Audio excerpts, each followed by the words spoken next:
I mean, that's not what I think life is all about, is having it being complicated. You know, you follow Jesus Christ and you know the blood of the cross, and, you know, I'm not into all these symbols, your holidays, and all that garbage. I mean, I just, how Christians can let their children go out on Halloween or celebrate Christmas, you know, with divorces and getting drunk and going into debt, you know, is beyond me. Why people would do that. Yeah. And I feel that our time is very close, especially with, you know, the nuclear bombs and the nations coming against us. You know, he said, if you let strangers run your nation, then, you know, I'll give them up, you know. Yeah, he would have never wanted his nation to become a melting pot for the other nations, but our nation says that's the greatest part of America, is we're a melting pot for every other nation. He forbid that. Well, he forbid the Israelites from intermarrying with other nations.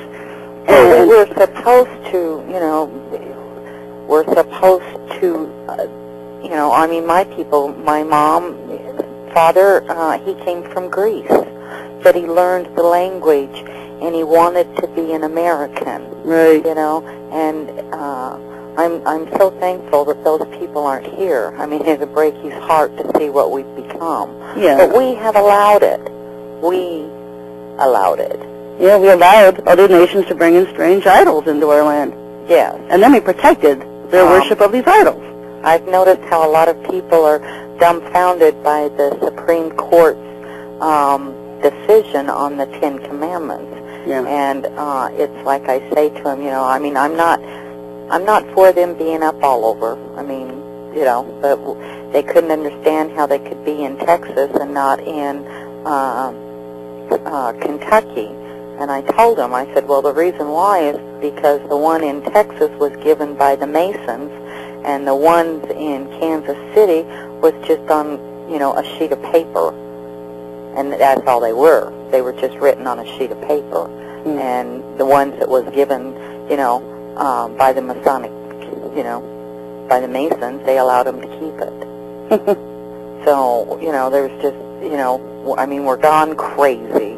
But I've noticed a lot of people with, you know, can't figure things out, so they say, well, you know, I'll just go ahead and go back to my TV set. And I mean, that's your biggest... Just sit on the couch where the comfort zone is. Yes. But I have enjoyed, you know, trying... you can't listen to you a couple of times and figure out just where you're coming from. And I've been, you know, I'm learning. Yeah. I have an open heart because I don't know everything, and I, you know, and you might say a few things that, you know, I go, yeah, that's right.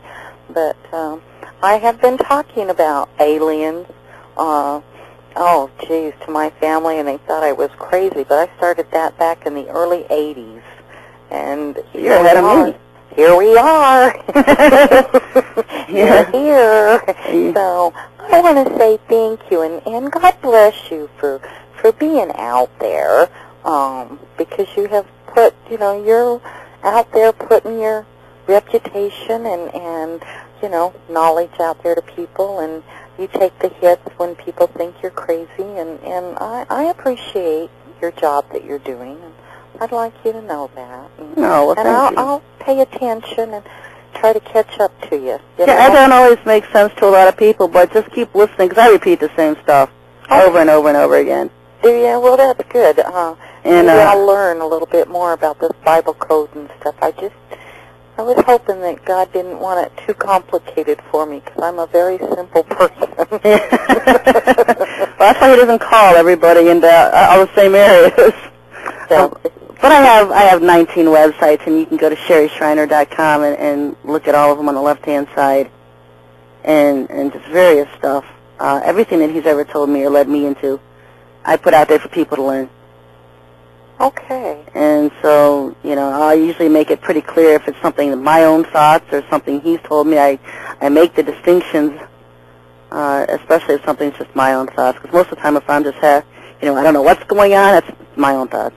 Oh, well, that's, you know, and that's where it comes from, is from within. And I'm, thank you so much for, trying to reach us people and to let us know what's going on, especially with the alien. Yeah, I mean... So, God bless you, lady. It even drives me nuts. You take care of yourself. All right, well, thank you for calling in. Okay, bye. Bye-bye. And listener call-in, folks, 260-356-2611. Such a nice caller. I like that call. Got about, maybe about 3 minutes left or so, 5 minutes. Somebody want to call in with a quick question or comment. And that's pretty much the whole, I think she wrapped it all up in that, and just doing what you can anyway, even if you can't make sense out of it, just getting it out there to wake people up. Try to make sense of what's going on. Follow prophecy timelines, Bible timelines. Prophecy is something I've been studying since I was 12 years old as a child. Only thing I would listen to as even younger than that. 9 and 10 years old, if they weren't talking Bible prophecy in church, I wasn't listening.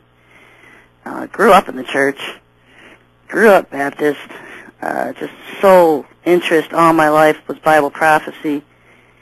And, I was just a follower. I think Hale Lindsey's book, Late Great Planet Earth, really set it off for me when I was a child.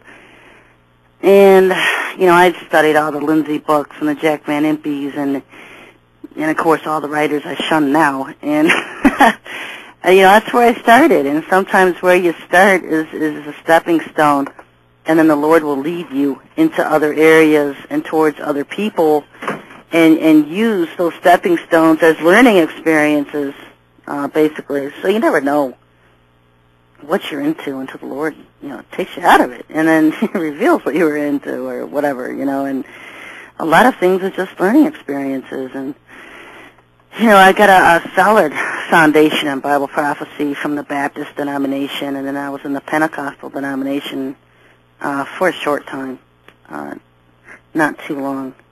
He pulled me out of that, and just pulled me out of all churches in general. Started teaching me himself, started asking him every day to reveal the truth in all things to me. And so that's what he did. He just pulled me into the proverbial wilderness and started teaching me himself. And that's what I encourage everybody out there to do. Instead of listening to man and your own head wisdom, start asking the Lord every day to reveal the truth in all things to you. And then, be prepared to be surprised at what you learn is false or what you learn is true. Because when you start praying for the truth and he starts revealing it, you are going to be surprised. It does rock your world. It shakes your beliefs up and down. Because old beliefs you've held on to for a long time, thought they were true, you're going to realize they were in error. Sure. In error. Yeah. You have a caller, but you've only got about 15 seconds, so I don't know. You want I'm out of time. Tell him to call back next week. Okay. All right. Yeah, I realize I'm out of time, folks. I got about 10 seconds here. My encouragement to you folks, seek the Lord. I have articles on my website on how to pray, how to ask him for things, how to seek him for things. Read those articles on the websites. And learn from him. Learn from him direct. Learn how to hear his voice. He says, my sheep hear my voice and they know me. So learn how to hear his voice. That wraps up the show this week, folks. Be back next week. Tomorrow, 2 o'clock, aliens in the news. I don't know if I'll be doing the show, but show up anyway. I might be. And we'll see you next week anyway, 8 to 10, right here. God bless everybody and have a good week.